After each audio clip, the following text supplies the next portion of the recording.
My superpower is engineering. I've been a roboticist almost all my life now. I think engineering is just as creative as the arts.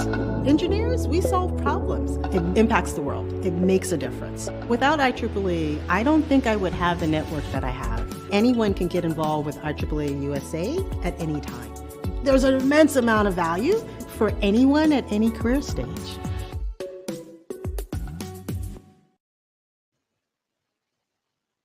Good afternoon, everyone, and thanks for tuning in to today's IEEE USA Livestream webinar, The Unorthodox Manager. I'm your host, Jonathan Cho. IEEE USA's goal is to create programming that's valuable, relevant, and of interest to you. We'll be sending a short survey to all registrants after this event and would love your feedback. We value your opinions and would appreciate it if you could take a few minutes to share your thoughts. Our presenter for today's webinar is IEEE member and author of the book of the same name as our webinar, Dan Klein. During his 35 years in the high-tech industry, Dan has managed people from a range of cultural backgrounds and professional experience across 4 countries. He shares his knowledge full-time by providing business consultancies, training courses in management, and very large-scale integration implementation, and writing books. But I'll let him share more about that. Welcome, Dan. Hello, everybody. I will go slowly over what the book is all about. But before that, we'll go over what you will learn today, and then we'll go over the reasons and all the efforts to actually write the book. Next, please. So, what will you learn today? Number one, what was my motivation to write this book? Second, why me? Why did I write this book? What makes me qualified to write a book about management? My opinion about what do companies measure today and what should they actually measure. Then we will we'll go very fast over my personal definition of the difference between a leader and a manager without going into deep leadership discussions. And then I will share with you, as well as I shared in the book, some of my experience, challenges, and solutions for managing people around the world. And we'll close with some lessons to take home, what I consider that if you want to be successful, you should follow. Next, please. So what was my motivation?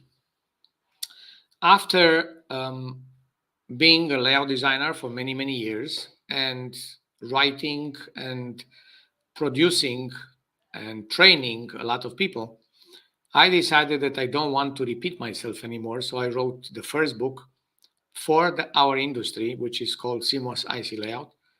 The book was written and released in 1999 and is one of the very few technical books of this density and knowledge that China decided to translate in Chinese and Korea decided to translate in Korean, probably because they figured out that they can use it to train their own people.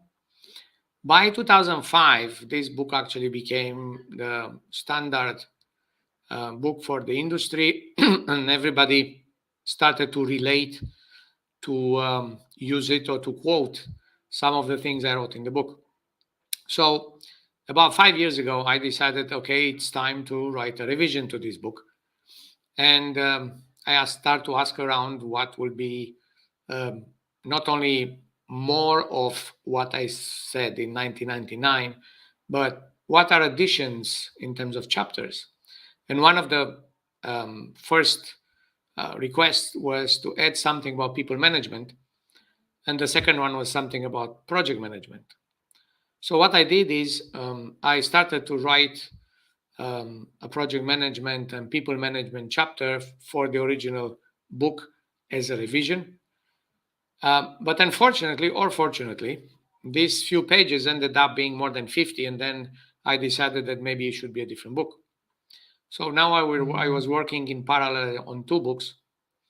And then suddenly when I start to tell people that I'm writing performance management, they said, listen, it's nice that you are thinking about us, but we can get a lot of this from other books. We can get this from management training. We can get this from MBA courses. We would like you to write something about your personal management, something that is you, and you in countries, and you in dealing with cultural, and dealing with religions, and dealing with everything else you had to deal with in 35 years of profession. So that's how the Unorthodox Manager was born. And the Unorthodox Manager was written actually in 2020. Everybody was at home, locked, and I was home writing. But let's see why me, and what gave me the background to actually write such a book. Next, please. So from 1991 until 2019, I managed a variety of people with a variety of backgrounds. Originally, some of them were only college diplomas, and some of them in interior design without knowing anything about technology. And then slowly adding to the group bachelor's, master's, and even PhDs in physics and electronics. So the variety of knowledge was from very, very simple to very, very complex. And the variety of knowledge in physics or materials, again, was very varied. So the ones who knew had to teach everybody else who didn't. I was lucky by coming to Canada because I had the opportunity to manage all possible religions, colors of people. And interesting enough, in all my teams in Canada, the majority were women. What I'm very proud of, and I think that's the reason why I wanted to write the Unorthodox Manager book, is that I achieved 0% unwanted attrition in more than 10 years, which is something I'm very proud of. And you can read more about the numbers and everything else in the book. But I managed in PMC Sierra for 13 years, up to 30 people at peak in 5 locations in 4 countries. So from Canada, US, Israel, and India, I had a variety of teams with different traditions, religions, beliefs, and prejudices sometimes that I had to learn how to deal with. I initiated professional training courses in IC Layout because this is not a profession that is taught in schools. So I had to find a way to increase the number of layout designers I needed for myself, for the team purposes. But at the same time, once they left the company, or once I left the company, they moved away and they trained others. And one of my former students, who is now in Intel in Toronto, Martin Kulhas, actually taught at Seneca College in Toronto.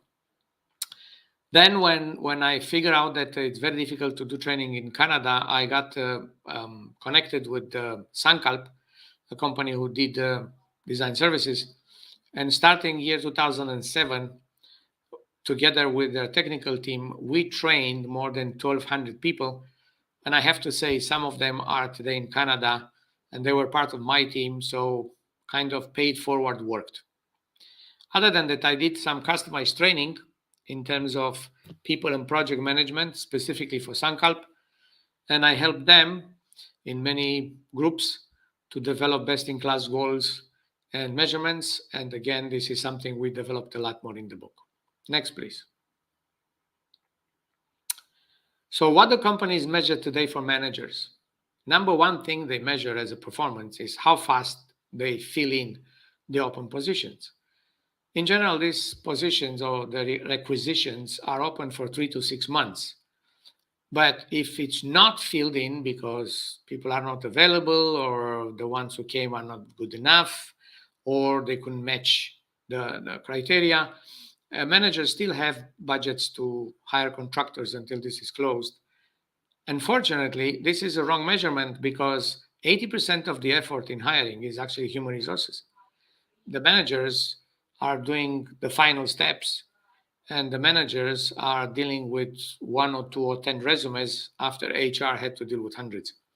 So I consider this as a wrong measurement. The second wrong measurement is, how is the team delivering? Project-wise, nobody cares about the people. In general, they are measured based on projects. Is the team working hard? Are they working many hours? Are they working many weekends? Are they using everything that is at their disposal? So all the time the team delivers, everything goes well. The third and most precious and really unwarranted measurement is achieving corporation performance review matrix. And performance reviews are done and organized in companies by human resources. They are the ones who decide when they have to be done, and they provide the platform on a template. Unfortunately, there is another problem.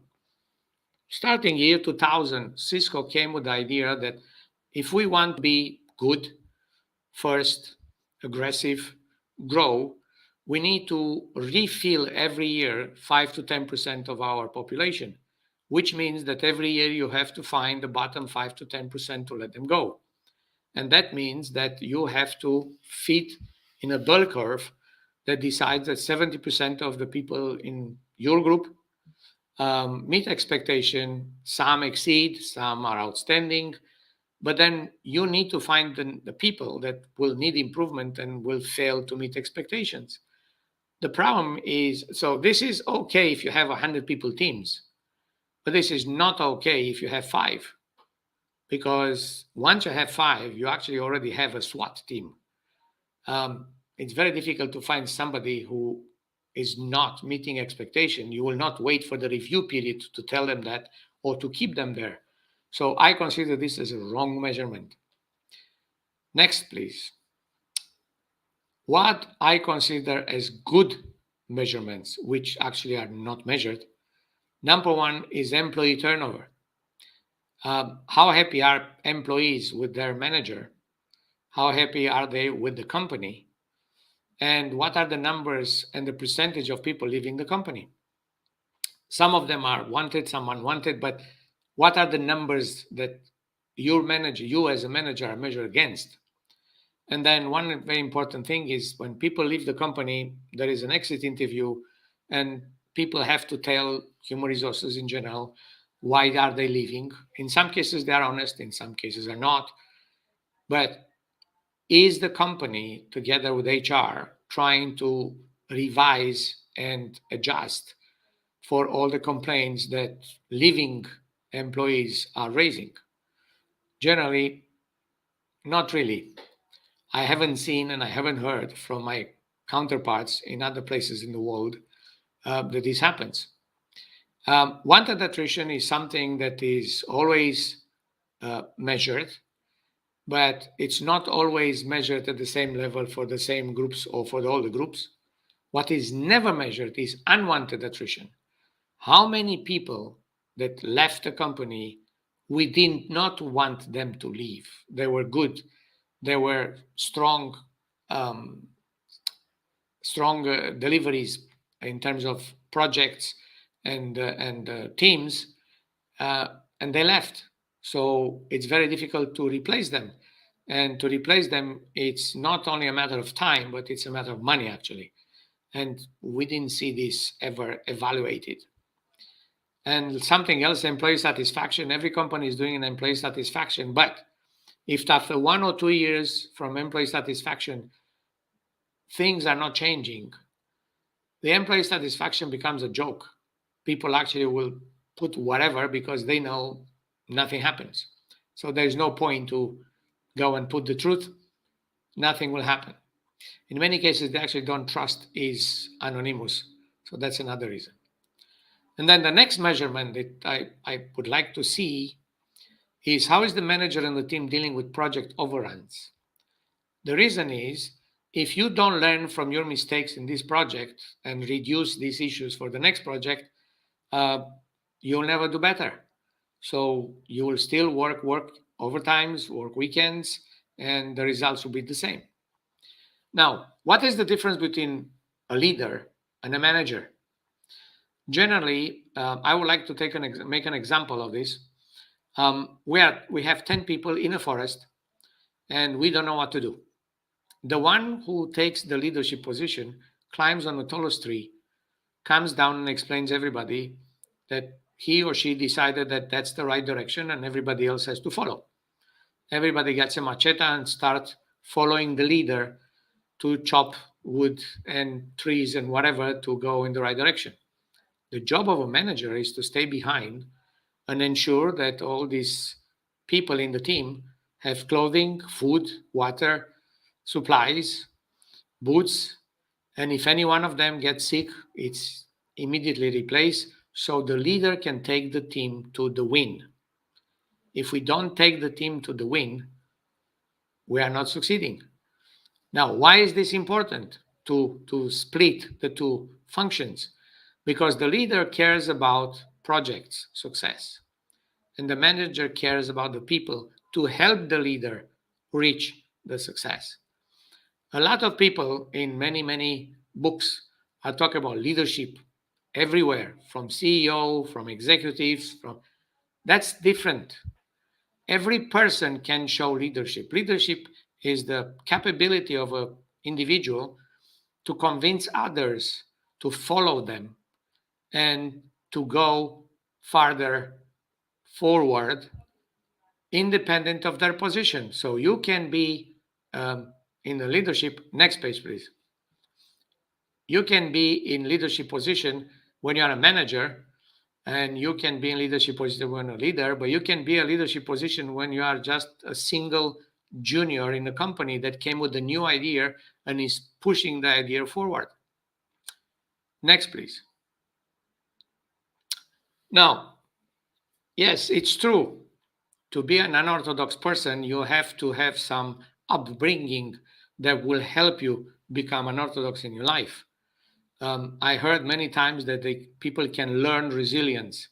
I doubt that. Resilience is something that you learn by experience. So unless you do it by experience, you'll end up sick with PTSD and all the other things. So what built me as an unorthodox personality? Number one was I started very young learning financial responsibility. My father died when I was 9, and my mom was sick at home in disability. So she decided that me at age 10 should learn how to manage money. So I learned everything related to a house, from chores to budgets to maintenance to rental, and then I started to understand that what I want should be within the limitations what I can afford. People will say, yeah, but you can have credit cards. Well, in 1968, in a communist country like Romania, there were no credit cards, there was no credit. So you only could stretch as long as you had the budget to stretch. Something very important, and that's why it's in red here, I would like to tell everybody to volunteer as much as they can. And if you want to learn a lot or more about why my opinion volunteering is so strong, you should read the book and read the chapter of me being in Romanian army. What did I learn from university that taught me for life? Well, I entered university and I got into the politics. And at one conference, I opened my mouth against the secretary of the party, thinking that in my country with my party in power, I can say the truth. And I was very fast told, no, you cannot tell the truth and you will not pass any exam from now on, and you are out of university in one way or another. So I would like everybody to think about, when you want to do something unorthodox, think if you can leave your life afterwards with the repercussions of breaking the rules. So no degree, I had to start from the bottom. I did welding, I was electromechanic in a phone central, and then I moved to Israel and I learned new things. Next page, please. So, new country, new profession, and a great career. Motorola was a great place to grow and learn. I had to learn everything new in Hebrew. And because I was behind with the language, I decided that I have to apply myself a lot more than everybody else. So for the first 3 months of training, everybody worked 9 to 5. I worked 9 to 10. And I went through all the books, all the functions of everything. I decided that I have to be the best. I don't know if I was the best, but I can tell you one thing. A year later, I was the trainer. We got trained by our layout manager and a teacher from US. 1 year later, I did both. So yes, if you apply yourself, you can get there. Why is very important for me what I learned in Israel Army? Because I learned two things. Number one, Israel Army has the leader in front. The highest rank officer in any action is in front of the entire group, being a platoon, being 3 people, being 100, being 1,000. Number one. Number two, you never leave anybody behind.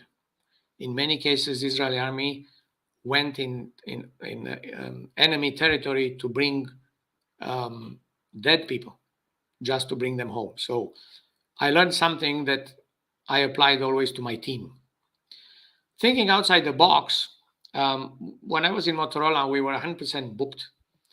And then the CEO broke the rules, first one who broke the rules, and said everybody who's a manager and everybody who's technical should come to a meeting, gave us the problem, and then he told us, there is no book, there is no box, invent. So we invented a very interesting team who worked only overtime and finished everything that was initially thought impossible.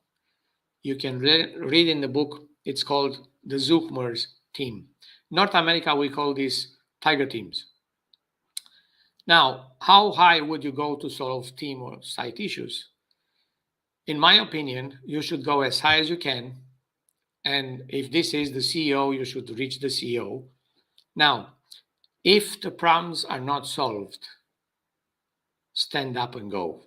That means you don't want to be in a company who doesn't care about their own employees.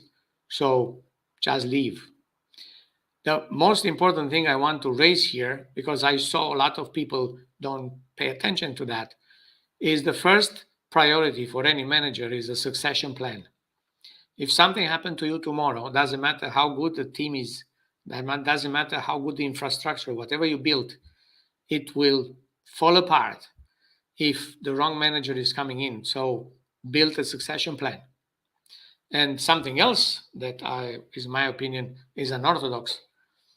I built always teams that I can be absent for 1 month. I can go, I learned this in Israel because of reserve duty, but when it was within my power, I wanted my team to survive doing projects or solving any issues without my involvement for 1 month. This allowed me to take vacation, and this allowed each one of them to take vacation. And then we avoided going to the doctors for psychological or many other issues that the entire world is crying about today. Next, please. Now I moved to Canada. And once I moved to Canada, the first thing I was told when I joined the Mossad, a very small company in Ottawa, was that we are a multicultural country and we respect everybody because that's written in our constitution. Well, that's nice, but what does it mean we respect multicultural things? So the first thing that I can bring as an idea, but you can see a lot more details in the book, is I saw a Palestinian, remember I came from Israel, praying in the snow. I'm talking about minus 20 degrees. He's without the boots, in the snow, praying towards Mecca. So I went to Human Resources and I said, that's not acceptable. This country has in constitutional recognition of all rights. Why we don't give him a place to pray? And HR said, I don't even know what to do. I don't know what are their needs. And he did not come to me. So we found by ourselves a very small room, about 1.5 by 1.5 meters, which was the electrical equipment room. And we brought him to the room and we asked him if he would like to use this room instead of praying outside in the snow. He started crying. And we asked him, why you didn't tell us that you need to pray 5 times a day? His answer was, I was afraid. I came from Palestine, and I was afraid if I would say something, I will not be brought back because I'm a co-op student. So in this case, I applied my father-in-law always said, if you want to be respected, you have to respect others. And I think there was a very interesting turn of events that the only Israeli Jew in the company was the one that helped a Muslim to get a prayer room. But the same things applied later when I had to deal with India, because in India you have a lot of population who is vegetarian 100%, and they they will not even sit at the table with people who eat meat, which is pretty similar to Israeli Jews not eating dairy products and meat products at the same time on the same table. And I had to encounter this again in India to remind me that I actually know this and I should pay attention to it. In terms of US, when I started to manage people in US, I had some issues because I thought my Canadian rules apply, but the lawyers and the HR reminded me all the time, this is US and you have to behave like for US. However, there is a difference. In Canada, we have a free healthcare. So if you are sick, or especially in emergency cases, you go straight to the hospital and everything is covered. We had one employee in Allentown, Pennsylvania, who was in 1 foot out. He already had performance issues and we had the date for him to go. Unfortunately, one of his kids was involved in a very bad accident. He was in a hospital with the children, with that child. And then 48 hours later, the child came to conscience and everybody was very happy. However, the child was in hospital more than a month. 1 month in US hospital, it's a lot of money. I don't know the entire amount, but can ruin a family, especially one that has only one income.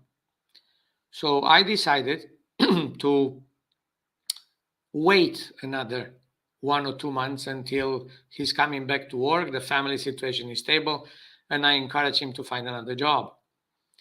So we waited. And once the time was right, I even helped him to get a mortgage. He left the company. We are still friends today.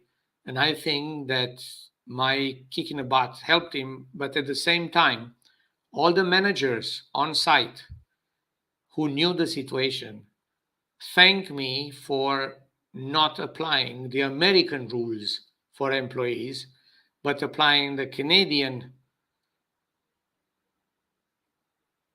I don't want to say rules because we don't have a rule in Canada either, but to be a little less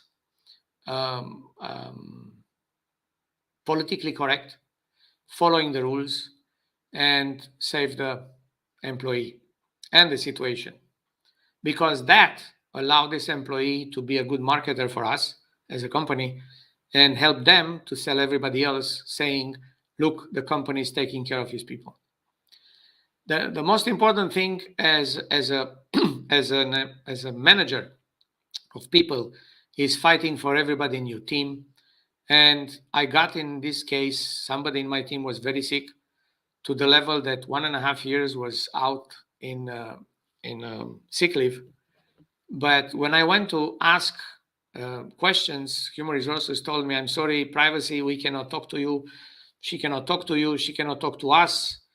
And then again, being unorthodox, I called her directly home. I got in touch with everything that happened. I learned everything that happened there. And then I start fighting with HR, with insurance. And we built a plan. We brought her back to work. And today, 10 years later, I can say she's meeting and exceeding expectations. and she's up and running like any other employee. Next, please. India is a total ball game because in India, the biggest problem we had with India was the time zone. They were always, they were 9.5 or 10.5 hours away from us. And at the same time, we had people in the middle. So to make a meeting happy for Vancouver, East Coast, Canada, and US, and India was a nightmare, but we used Skype from day one, from year 2000, because I wanted to see everybody, and I wanted them to see friendly faces and see who's talking with them on the phone when they start to work in projects together. We had distributed projects. I broke a lot of rules of engagement. And when we talk about the rules of engagement, I will encourage you to go and read in the book the story of Kalaivani, an Indian lady that, in my opinion, was too smart to be let be a stay-home mom. And I'm proud to say that today she writes books. Some of her books became movies. She writes stories for children and science fiction books. And you can find her books in Amazon. So yeah, I broke some rules and I'm very happy I did. ISO 9000 is a drag or a benefit. I believe it's a benefit because that's how I became very good friend with human resources. And because I audited them a few times and I helped them to improve their processes and their rules. You need human resources because everything you do, from hiring to firing, is going through human resources. So you need a strong human resources and you need to help them to be good. Next, please. Global management. Well, once I start to travel, and for some of you who say, how much do I know about India? I was 17 times in India. So in an average 2 to 3 weeks, that's a long time. Back, please. Yes. So number one, not to do with techies, and that's happened everywhere in the world, in almost every company. When somebody is very good and is running a project and the project delivers, these people get promoted to managers. Well, they did not succeed in a project because they knew how to manage people. They succeeded in a project because they were smart technically and because they showed leadership. But that's not necessarily their priority in life. So if you put a very technical person to be people manager, they will lose the appetite for technology and they don't know how to manage people. In many cases, they are not feeling confident or at ease when they have to do discussions with people. Number two is paying forward. Help and train and mentor people from juniors to seniors, from other managers. No rank knows everything. I sometimes send comments to the COO, to the VP engineering, to VP QA, to everybody I thought they are not doing what they should be doing. And I was never reprimanded for that. So if you feel that something has to be done, get out and do it. Should you stick your nose in other departments? My answer is yes. Why? Because you are a manager. You manage people. If you see unhappy people in other departments, you should go directly to their manager and try to solve the problem. This is not telltale. This is management one-on-one. In many cases, today with distributed teams, the manager of somebody is thousands of kilometers away, but you are the boots on the ground. You see the unhappy employee. You can call the person and tell them, listen, your employee is not happy. Do something. Please search why they're not happy. In many cases, the employees will tell their bosses they're not happy, but in many cases, they're not. And not everybody is using videos for everything. Maybe today, after pandemic, people will use more video. But in my time, wasn't very used in performance reviews. So I even called the worldwide vice president to tell them that their salesperson is not happy. And I didn't care if they like it or not. I thought that's my job as a manager. Interesting enough, this person called my manager, my VP, and thanked him for me interfering in their job because they didn't have eyes where I had eyes and boots. Something very important in global management, knowing when to quit. If you are in a company and you see that you cannot bring any more change, any more progress, maybe it's time to go. Next, please. Now, what makes a manager successful? Very important. Now, back, please. Number one, some people are born to be people managers. Some are not. If you are a person who feel energized when you engage with people, when you talk to them, when you communicate with them, if you enjoy helping people, you are a good candidate. Doesn't mean you're a good manager. You are a good candidate. If you enjoy mostly order and discipline, and you are driven by numbers, sometimes by money, stay away from it. I have a few friends, personal friends, who did not agree that they are not management material, and they went and demanded to be promoted to management position. The longest they survived was 1 year. After that, they asked to be moved into technical jobs like technical advisor or principal engineer. Something very important to make a manager successful in today's world of globalized workforce. The more languages you speak and the more you travel outside your country, the easier is to understand customs, religions, traditions. If you don't have this background, you can get trained. All this training is available, and in the book you will see a few examples of type of trainings that are available in the world. Next, please. Communication is king, as people can misunderstand whatever you are saying in many occasions. Try to use video as much as possible, but start to master language and body language in communication. And I found out that Toastmaster clubs around the world are a very easy entry into communication experience. And they are very good and they're not very expensive. Now, not all leaders can become managers. So generally, people become seniors, team leads, and then sometimes managers. Some want to stay and manage resources, and some want to move forward into leadership positions. Now, everybody considers leadership position is a vice president. Maybe. I consider CTO, fellows, technical advisors, principal engineers as leadership, because they are the ones who bring technology. They are the ones who don't care about money. They care about technology. And that's, in my opinion, leadership. Now, something very important is we cannot change who we are. So we can only change some priorities, but if we fail, if we don't have the capabilities to adapt, we suffer and people under us suffer. Next, please. Get trained in people management. Yes, you are born with some good background. Maybe you have the right personality, but you still need to get trained. Get a mentor. Get somebody in your company that you admire. Try to copy and reuse all successful processes. Don't try to reinvent them.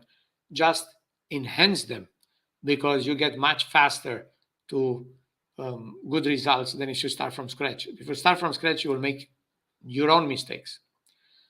Now, getting trained in communication and cultural diversity. You need to get trained and understand other religions and other cultures and understand prejudice. Otherwise, you won't succeed. Hire people in line with the tasks. So depend on a task. Don't hire too many prima donnas, i.e. people who have an ego as high as their technology knowledge, because they cannot stay together for too long. That's why they're called prima donna, because generally they'll be one of them in every important project. Build pyramids. Build pyramids of experience-based people with variety of personalities and knowledge. Add to them juniors, and that's how you keep growing the group, the team, and the company. Next, please. Become fluent in company policies, because if you want to break them, you need to know them. Very important, very important. Allocate time for people management. In many cases, I saw first line managers are given people management without taking from them 100% project. So if a manager does not have time to manage people, they cannot do a good job because they have no time. Never let anybody in your team fail until you exhausted all the tools at your disposal to save them. Next, please. Remember that HR is there to help, but you have to drive processes related to your team. So you have to explain and sometimes train HR, which I did, in what is your team doing, what is the company doing, and where and why are your team people, members different than the rest. Very important, always give the glory of success to the team and to the individuals, and then take the responsibility for any failures. My mom used to say, the fish start to stink from the head, i.e., is the manager responsibility to make a team succeed. And always keep for yourself something fun. In my case, was tools and flows inside and outside the company. And closing with one of my mom, a very important back please, very important mottos. Ensure you can sleep well every night because your conscience is clean. You did everything you could do to help. Now, if any one of you later wants to contact me, next page, you will have the opportunity by email, by phone, and you can go to the website and fill in the form there too. Questions, please. Fantastic. Thank you so much, Dan. So folks, we are at the Q&A segment of the webinar. Please post your questions in the comment section and we will load them onto the stream for Dan to answer. Dan, here we do have a few questions from our audience members already. So this first question, our audience member asks, how will management gain any kind of technical knowledge if techies aren't promoted? Well, depends which techies. As I said, some techies have people management capabilities. Some techies don't care about people. So it's not a black and white. And let's go back to a question I discussed with Jonathan at the beginning. Do you see the cover of my book? Any idea why the top is black and the bottom is white? Because management has many shades of gray. And that's why the PowerPoint is actually from white to black, from left to right. So my point is, yes, you will have some techies that will be promoted. I was one of them. But in my case, I was a match. In many other cases, there is no match.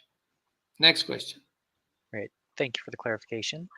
So another one of our audience member asks or says, I came to realize that no matter how good a company is to an employee, the company is as good as his or her immediate manager. To what extent is this observation true? Well, depends. If the company is really good and your manager is not really good, you can always escalate to somebody above them or somebody beside them, depends where you feel comfortable. So based on my experience and based on everything I know about the industry, 90% of people leaving companies are leaving because of their direct manager, not necessarily because of the company. However, within the same company, you may ask for a transfer if it's possible. If not, as I said, escalate. Every manager has a manager. Great, thank you. While we wait for our audience to submit more questions, I do have a few questions of my own that I'd like to ask that I'm really curious about and hope you can answer it. So, you've talked extensively about your background, how you've worked in several countries. So, what are the most common challenges that you face as a team manager throughout all of those countries? What's the most recurring problem that you faced? The Would you most say? recurring problem is to make each individual team understand each other individual team priorities, especially when you deal with different countries. Um, when a Canadian says it's done, it means it's done. In general, no, not let's not generalize. But when a person in India says it's done, they actually means they understood. It doesn't mean that it's done in terms of the job done. So it takes some times until everybody speaks the same language and behind the same word is the same meaning. That's why communication is king. Great, thank you. This next question. Uh, so obviously, teams need to have productive members in order to be successful. But sometimes employees may face or be in certain situations where they may not be as productive or they start to lose motivation. So, what do you do when you start to see those decreased performance levels from certain team members? So everything starts with trust. If they believe that you want their well-being, they will come to you and share why they have a performance issue. Or you can go and ask them directly, why do they have a performance issue? So to give an example, which is actually in the book also, I had a situation like this. I had a few, but I'm talking about the specific one. Um, and I saw one of my my employees having problems. And when I talked to him, he said, "I'm sorry, I cannot talk to you. It's a family issue." And because I knew his wife, I called his wife. I asked permission, and I called his wife, and his wife agreed to meet with me. And we planned to come at work. At the end, we didn't do it at work. We did it at their home. So we had pizza with the kids, and then the kids went to sleep. And then we had a discussion, and I explained to her that this is the situation, and he's not performing at par, and human resources is pushing me to let him go. And she said, okay. She took a piece of paper and a pen and said, tell me what he has to do and what I have to do from home to support him to get him back to meet and exceed expectations. Well, it took about a week, but in a week, he became a superstar. And I can tell you 20 years later, he's still a superstar. So that's why it's called unorthodox. It depends on you how much you want to go and help your people. Now, my point is, in my profession, it takes a lot of effort to build people. So I cannot afford to lose them. I would rather invest in saving them. Fantastic, thank you. Oops, so we do have some audience or questions from our audience. Um, One of our audience members, Rachel, asks, "Are you a DTM? Do you still attend Toastmasters meeting?" No, I was invited in many Toastmaster meetings to do speeches. I initiated a few of them in India because I decided that the team in India needs it. So they call me the grandfather of one of the clubs in Hubli in India. The reason why I'm not going to Toastmaster is because after doing training courses, a long distance and short distance, I don't think I have too much to gain from a Toastmaster. Maybe others can gain from my speech, but generally the Toastmaster clubs operate around lunchtime and sometime inside companies generally, some that are global. But I'm partially retired. I don't think I want to go to a Toastmaster because I don't think there is much I can learn today. That's all. Great, thank you. Our next question, William asks, "How much focus should be placed on company KPIs by a good manager? KPIs can be the only thing upper managers can want to see sometimes. No, I would like to know what's KPI. Key performance indicators." Um, well, Depends. As I said, there are things that companies measure and there are things that companies should measure. If the only thing they look at is the performance of the team, I will give an example, which is not in the book because it's not related to the book. We developed best-in-class systems. And with the best-in-class system, you can prove, whoever has the question can contact me. You have my email. And I can explain more about best-in-class systems, but the big explanation is coming in the next book. And once you prove the management that your team is all the time improving, the debate is over. Gotcha. Thank you. William, I hope that answers your question. This next question, audience member asks, where do you draw the line between firing a person and still giving them time and helping them if their performance hurts the team, if it hurts the team? Well, nobody can hurt the team. Team is bigger than an individual. So I draw the line very fast. In one case, everybody in the team agreed to help an individual that the technology was more complicated than they can handle. And my opinion was to talk to them, to talk to this individual and let him go. The team decided otherwise. 6 months later, we still had to let him go. And in the room, when we gave him the package, he said, "Why took you so long? Why did you have to burn me for 6 months trying to make me do things that you could see I cannot do?" So in reality, there is no one answer one way or another. You have to get exactly on the case and see if anybody else in a company, managers should talk to each other. In many other groups, something similar can happen. Learn from them and use their experience. But I will never let anybody hurt performance of a team. Fantastic. Thank you. Dan, do you have any advice on igniting a team's or an individual employee's internal motivation, especially when external motivators or browbeating is not working? Yes, every individual has a personal goal in life. And if you are capable to find out a relationship between their personal goal, the team goal, and the corporation goal, you ignite motivation. Now, there are some individuals that are slow motion, has a style and everything else. You surround them by people who are high pitch, high move, and everything else, and they will slowly get in a cadence because they will see everybody else it does. Now, if they cannot, that's life. Let them go. Don't hurt the team. But if they need a kick in the butt, give them the kick in the butt. In all my unorthodox kicks in the butts, all of them later proved to be a very, very good kick. Fantastic. Thank you. This next question, how would you measure an unorthodox manager performance since he or she is majorly not aligning with the company's so-called policies? Check employee satisfaction versus the manager.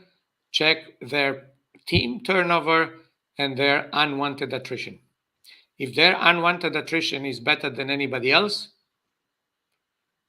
you have the answer. Fantastic. Thank you.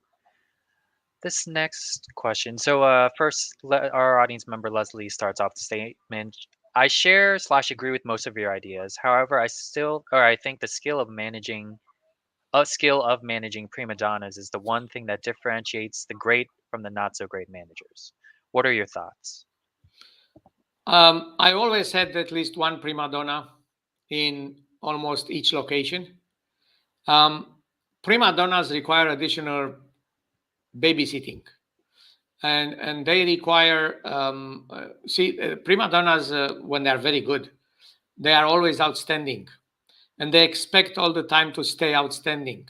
However, there is no perfect individual, so you let them find out what they think they are missing. Being a prima donna, they are pretty smart. So in most cases, the prima donnas came back and said, okay, I have problems with people skills. Can you help me with that? Can you mentor me with that? Can you give me 1 or 2 people for a project, so I see how I do. So being prima donna means, I'm not talking about prima donna in terms of personality. I'm talking prima donnas in terms of knowledge. If they didn't have the knowledge of a prima donna, didn't treat them like prima donnas. Gotcha. It's not the attitude that counted for me. Is the deliveries, is their team team value. Great, thank you. So everyone, we have time for a few more questions. So we'll take these last few questions from our audience right now. One of our audience members asks, could orthodox manager mean a manager with a custom-made management style? Is that what you mean by an orthodox manager? Okay, still don't get the question. Sorry, Cool. but I think our audience member meant to ask an unorthodox manager, not an orthodox manager. What is your I guess what are your definitions of orthodox manager versus unorthodox manager? Okay, so orthodox manager is the one who follows by the letter what human resources policies are, what top management is requirement, what are industry standards for management. Unorthodox manager, now the problem with all this is we have in every company maybe 20, 30, 50 processes and procedures and rules, but we have thousands of people. People don't fit in templates. It's the job of a manager to figure out the spirit of the rule and apply it in such a way that the company gains and the employee gains. So orthodox means following by the letter. Unorthodox means using the spirit of the law to adjust to whatever the employee, the team, and the corporation at the end of the day needs. I worked only in for-profit corporations. So if we did not deliver, if my team did not deliver, I would have been punished. Well, maybe fired. But all the time my team delivered and was measured and was shown. Nobody cared that I'm unorthodox. Great, thank you. This next question, can you share how do you monitor performance? Well, depends whose performance. So best in class. Best in class is one concept. So on short, because I don't think we can have 20 minutes to discuss best in class. Best in class is the concept that whatever your team does, you take the best possible scenario and you make this your goal. And every time you don't meet the goal, and then you say, my goal is to be within 10% or 20% of this goal. Now, if you measure all the time versus the goal, you will have sometime 20%, sometime 30%, sometime 10%. You look at the end of the year for the average. And then you address, first of all, you find when with 30%, which was more than what you planned for 20%, what were the reasons? And then you address the reasons. So next year, when you are off bounds, again, 20%, 20%, you cannot be outbounds for the same reason. You will be outbound by something else. And that's the only way you improve. Now, if all the time you are within 20%, your goal is wrong. You have to make it 15%. You make it 10%. Otherwise, you don't improve. So best in class is a very good concept and very easy concept to apply, and could be applied to any kind of a job you do. Great, thank you. So these last two questions we'll take from our audience, and this next one kind of goes back to the motivation motivator question. How do you discover a person's real motivations? Trust. You have to earn their trust, and you have to observe them. And once you observe them, you go and talk to them and you say, okay, what do you really want? Do you want technology? Do you want show off? Do you want money? Do you want vacation? Every individual wants different things. Not only individual, but countries have different priorities. For example, in India and China, position is more important than money. So I cannot afford to give everybody the position of manager. But if one wants to be called technical manager, We'll call him technical manager and will have the same salary as the other one who's not technical manager, but because for this individual, the position matters more than the money. I had the opportunity when I hired in US and in India and in Canada, the people agreed for a lower salary and for a lower position than they came from just to join a winning team. So I guess we did something right. Fantastic. Thank you. And finally, this last question from our audience member, and it's an interesting one that probably a lot of managers face. So George asks, how do you decide who gets a salary increase or bonus in your team? For example, did you distribute the pot equally, by merit, or by who's shouting loud enough? Well, shouting never worked. After minefields, shouting didn't bother me. Salary increases have two aspects. One is market. So if the market in my profession is moving, uh, obviously we have to go to the corporation and ask to adjust to market, and they will give us 1, 2, 3%.